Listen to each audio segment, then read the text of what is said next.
It seems to me that we have a sermon culture where we have come to expect everything to be a rounded sermon.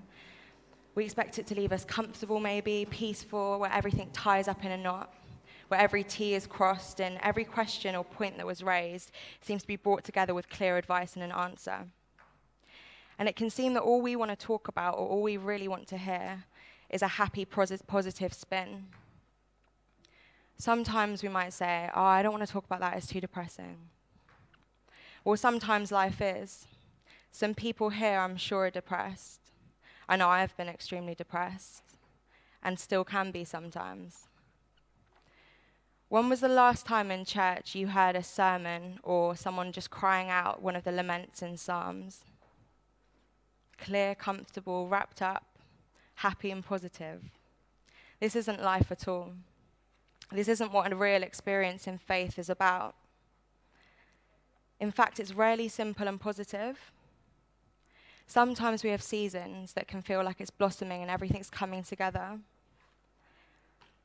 And sometimes it's not the case. Whether we want to ignore it or pretend it's not happening and act like it's all okay, that's another question.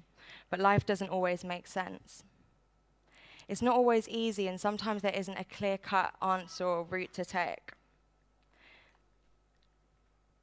It can be tricky and unclear to navigate our way through. In our day-to-day life, perhaps we don't see the significance or the purpose of anything happening at that time. And I believe it's okay to speak about that and reflect the same truth and reality in church that we experience in life. What a walk and experience in faith can really be like. It can be unsettling. Doubt can be confusing, uncertain, maybe even scary. Maybe out of our love and care and worry for one another, we can sometimes try to control it and get it back on path. I don't know if you agree with me or not, but sometimes things can seem so clear, and other times it just all seems fuzzy. This week, I don't know if you saw what happened in Westminster. And as I was hearing you speak about earlier, more things like this happen every day around the world, in families, in communities, in countries, in lives.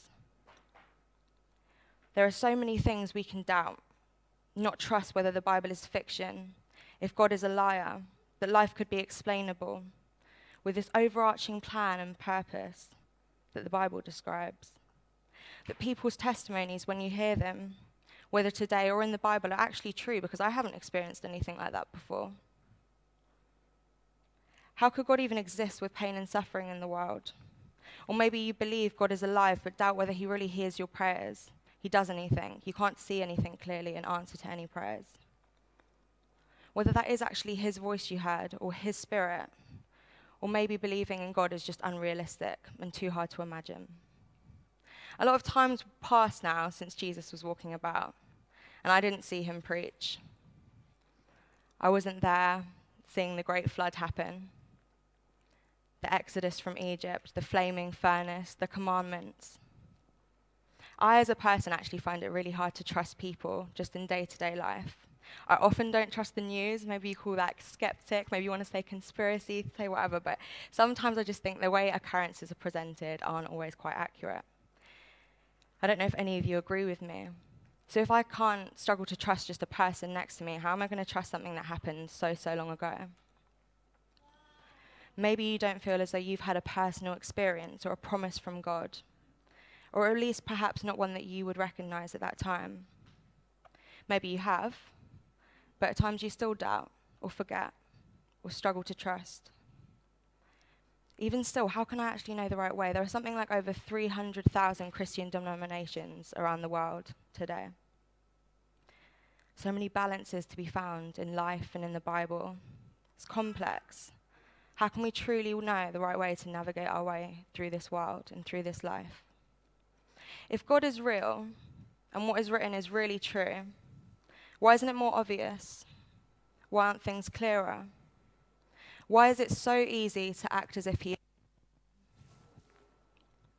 Surely this is one of the oldest questions for any Christian, since the first century and before, probably until now.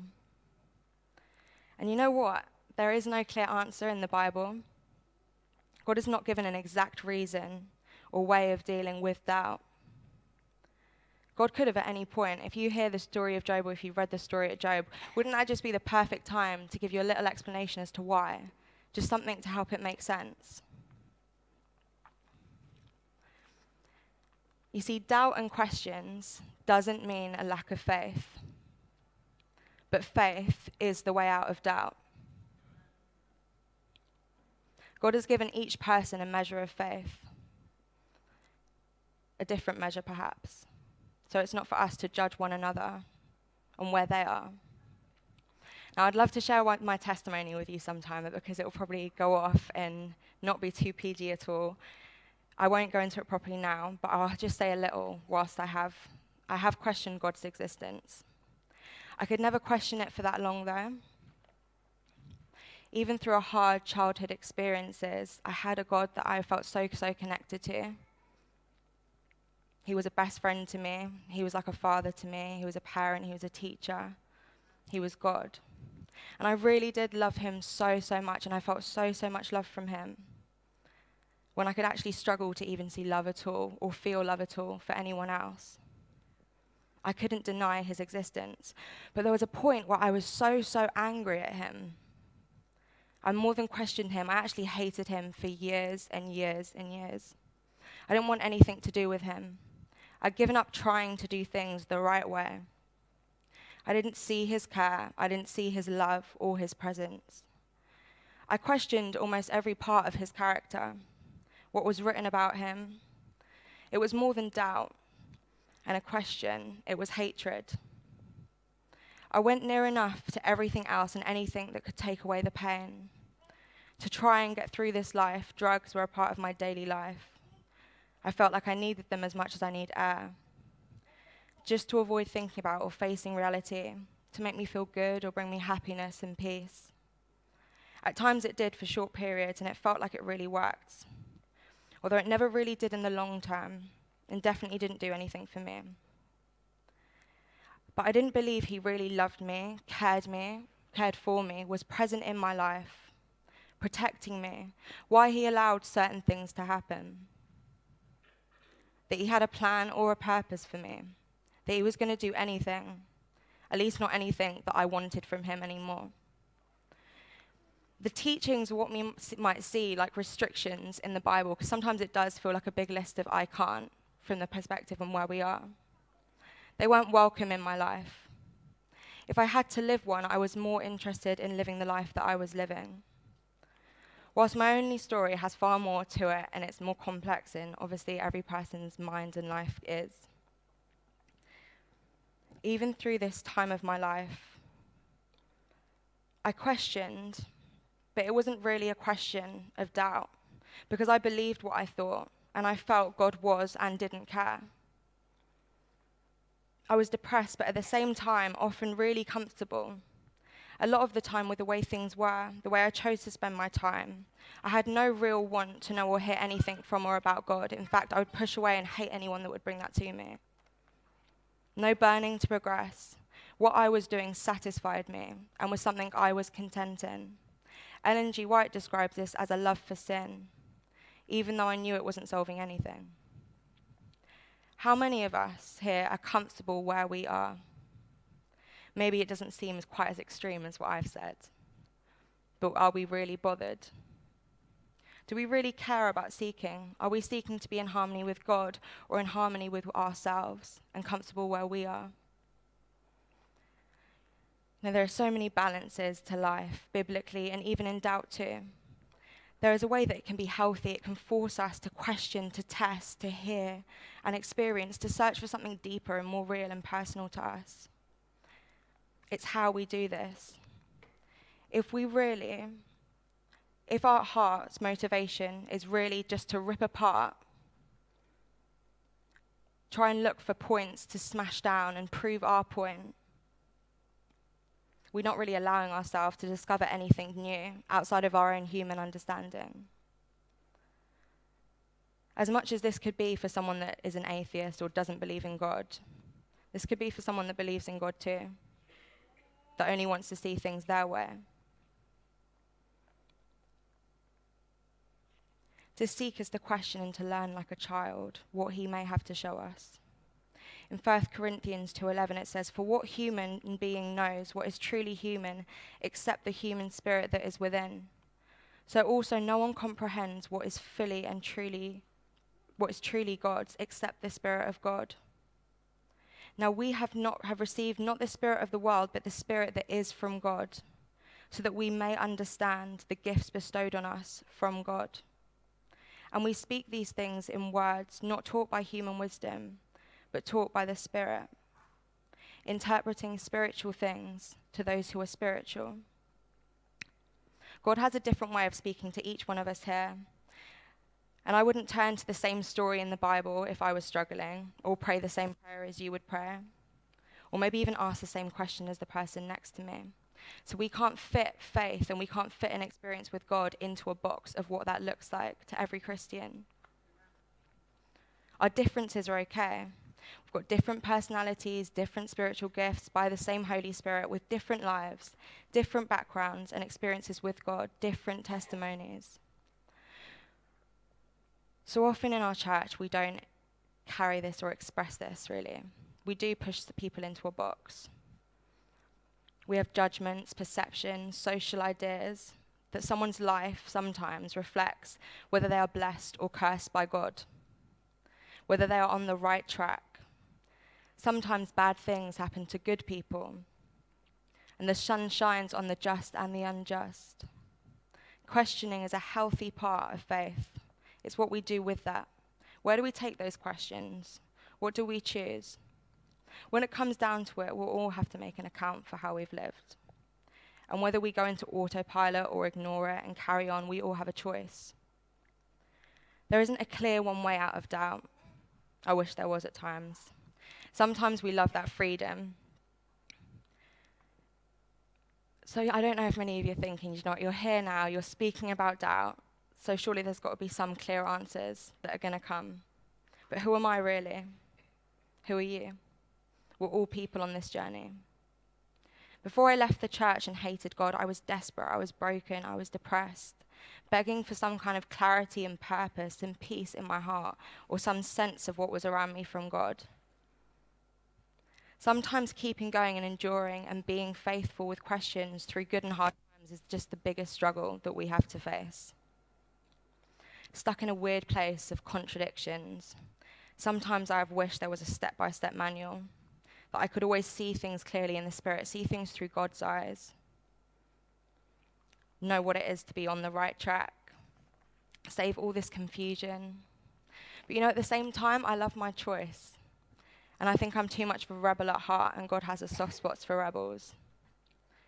And I don't think I'd actually listen to a clear step-by-step manual. As much as I might not want to admit it, sometimes would prefer an easier route. I wouldn't want things just handed to me.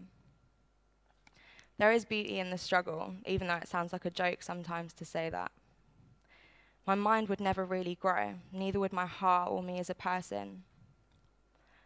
When the Spirit of truth comes, he will guide you into all the truth, for he will not speak on his own, but will speak whatever he hears. He will declare to you the things that are to come. He will glorify me, because he will take what is mine and declare it to you. All that the Father has is mine. For this reason I said that he will take what is mine and declare it to you. Sometimes we don't understand, and by ourselves we can't. It's not down to us, and that's okay. Sometimes we struggle reading the Bible, and it doesn't make sense to us, and we put this pressure on ourselves, like, what's wrong with us? Why can't I see things more clearly? Why doesn't it make sense to me? This pressure that we can put on ourselves isn't human, and it isn't what it is to be human the way we're created. It's not from our understanding alone. It's up to us to humbly seek. These things God has revealed to us through the Spirit, for the Spirit searches everything, even the depth of God. We have evidence, if you see it like that, and an example. But this journey, our journey specifically, is unclear. It's invisible, with questions and space to choose, to seek, to learn, to grow. If everything was clear, there would be no need to develop your character. Why then does the church treat enemy as if treat doubt as if it is the enemy. Martin Luther battled constantly against doubt and depression. He said, "Christ was wholly lost. I was shaken by desperation and blasphemy against God."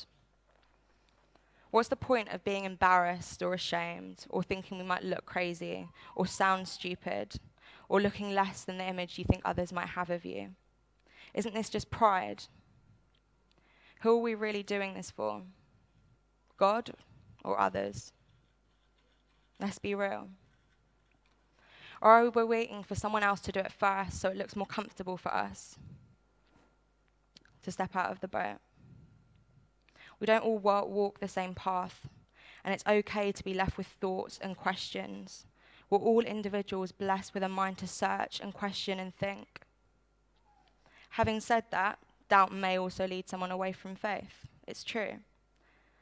But out of fear, we can't avoid these natural steps we may have to take to deepen our faith with God.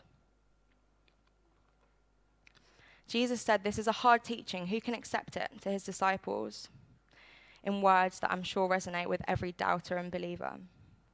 Even Jesus' listeners seem to be equally attracted to him and repelled by him at the same time.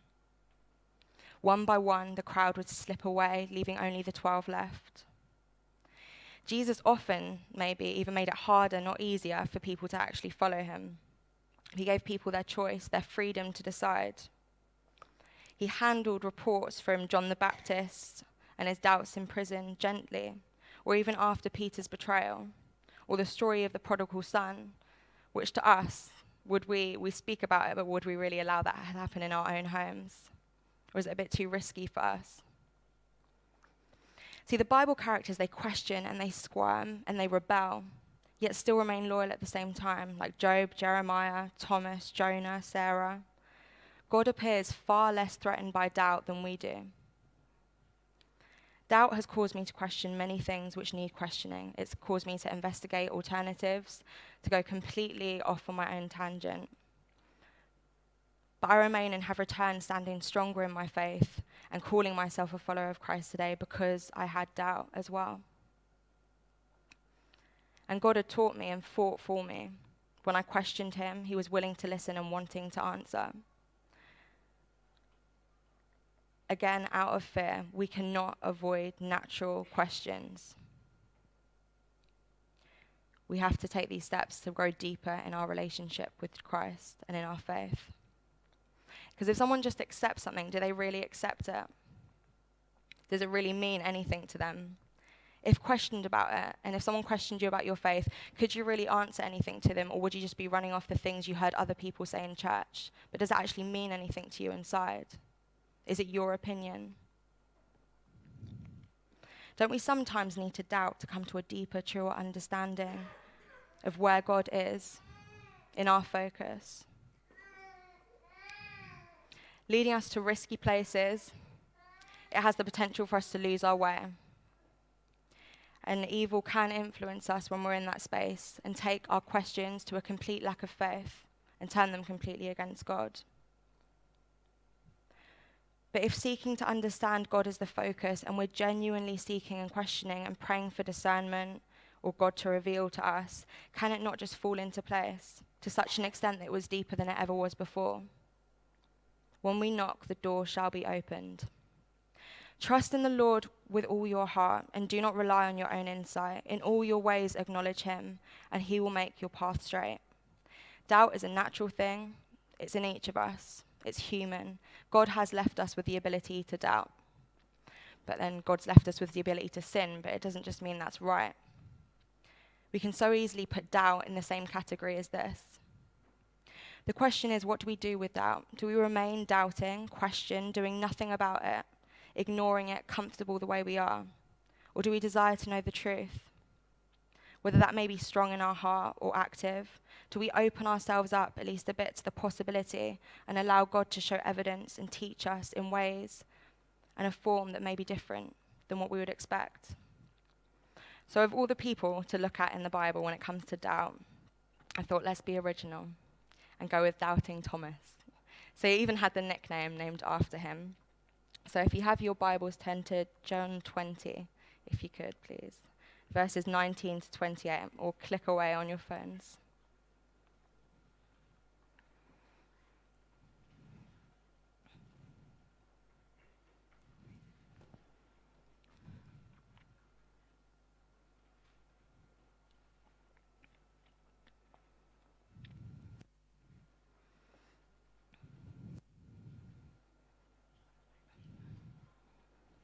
Verse 19 to 28. You're welcome.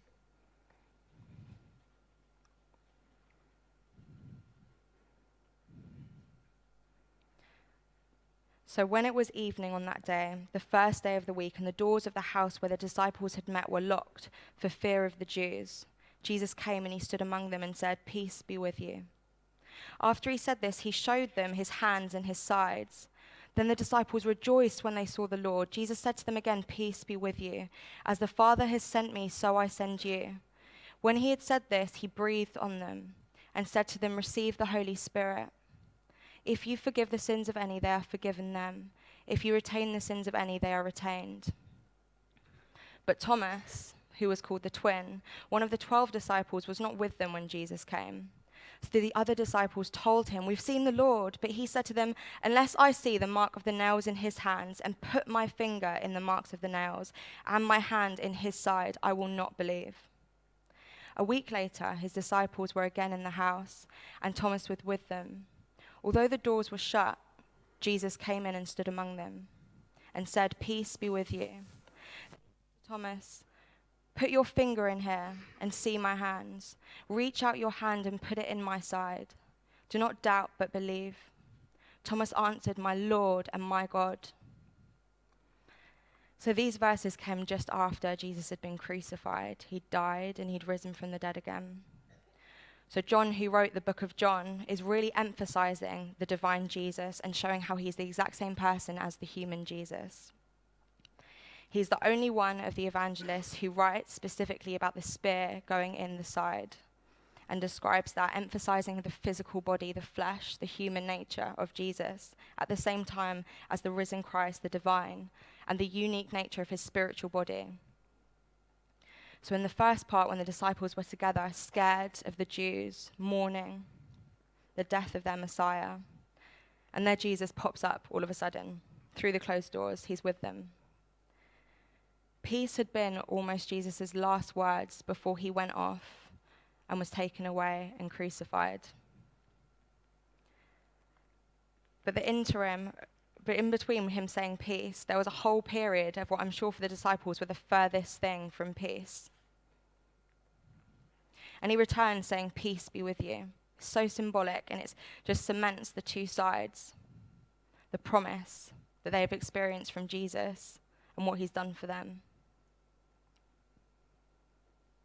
It's Jesus showing he's worthy of trust.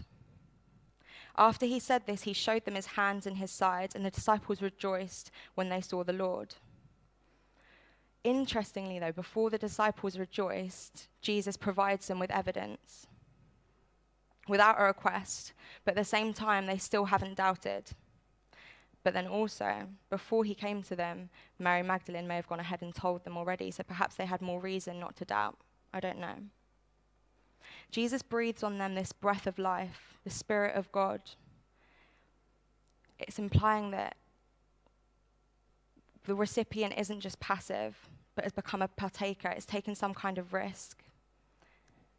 They accepted faith. They took a risk before they received the Spirit. In a way, next to each other, you have the doubt of Thomas contrasted with the faith of his rightfully gassed fellow disciples. They'd heard the testimony of Mary Magdalene and they trusted Jesus when they saw him. Thomas was different, though. And there are psychological studies anyway which show that some people learn better from hearing something and some people learn better from doing something. So doubting Thomas wasn't able to believe without a direct personal experience. Though Thomas does not seem to be an intellectual skeptic or a pessimist, unlike his friends who have their mood lifted up because they've just seen Jesus come after seeing their leader, their Lord, die in front of them.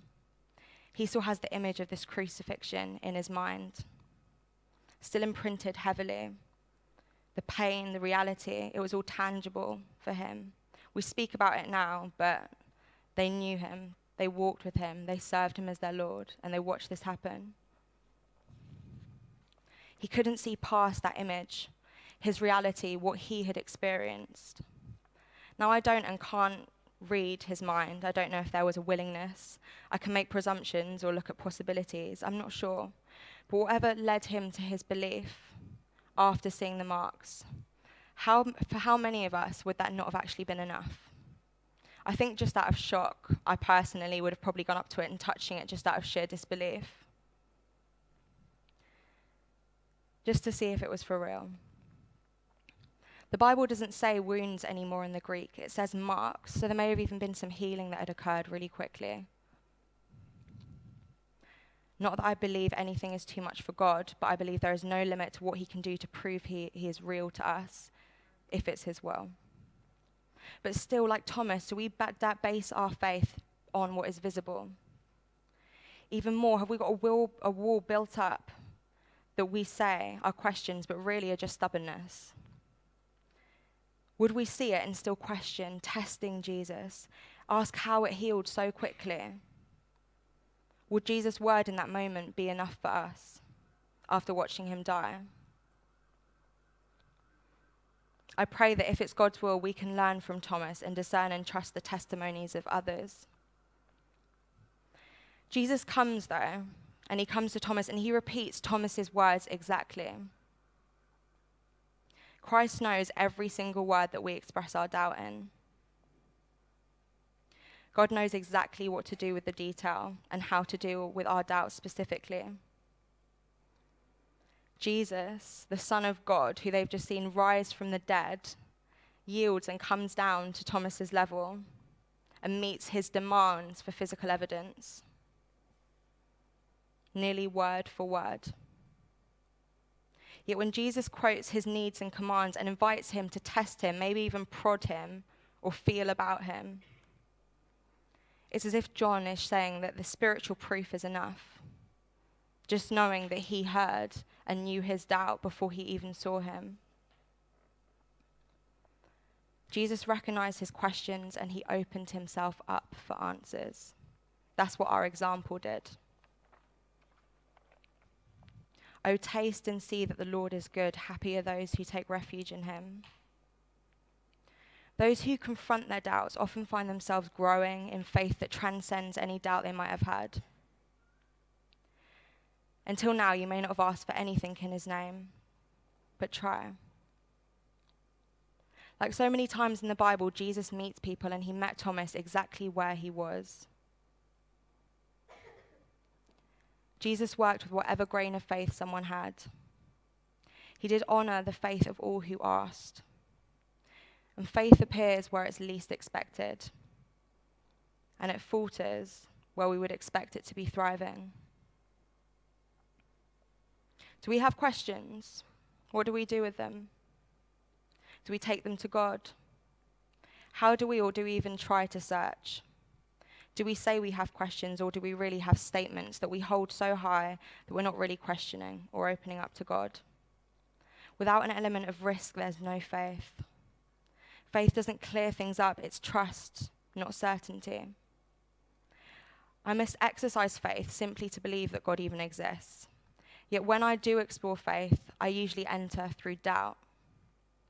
What better way is there to understand faith than to recognize it when it's absent? A relationship between an invisible God and a visible human will always involve an element of doubt. Whilst doubt doesn't mean a lack of faith. One of the ways to overcome doubt is faith. Peter said, I do believe, help me overcome my unbelief. Whether we maybe want to say, I don't doubt, we've all started our journey of faith, our journey of getting to know God, wherever that may have been, with questions fueled by doubt. We speak about having personal relationships with God, as if having a personal relationship with a God, the Creator, is the same as having any personal relationship with the person sitting next to you. Whilst yes, communicating and being sincere of heart is vital. How can a relationship be the same with someone that's invisible, some being that is invisible, be the same as someone that is invisible right in front of you. Some questions in life aren't answerable, at least not for now.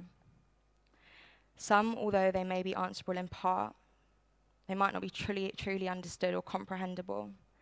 I trust that God has a purpose for this, that his plan is truly to help us prosper and bring us hope and a future like he's promised. I may not have been there to witness him, follow through on all the other promises. I may be reading about them in the Bible. But from this evidence and my own experience, I believe. I trust God's promises today. It is impossible for finite minds to truly comprehend the character of the infinite. So some of you may have heard someone say, or perhaps you've just seen it on a comedy show, I don't know how it goes down in Aylesbury, but from nearby where I grew up in Luton, in LU1, don't you know? They say these phrases if they're starting a fight or squaring up to someone, or if someone's insulted their character. Say, do you know me, fam? Do you know where I'm from? Do you get me? Translation, you don't know what it's like to walk in my shoes. Perhaps even in conversation you've said something or you're going through something and that person really doesn't understand what you're saying. They haven't had an experience or a realization. But if that's how it is for person to person, how much more is it with God? It's okay to have questions and not to know everything. God is still a great mystery to us. I've grown more comfortable with mystery rather than certainty, and the secret things that belongs to God, but the revealed things to us. God does not twist my arm, and he never tries to force me into a corner. He never tries to clip me into check, not in the same way. With faith in him, it's a choice.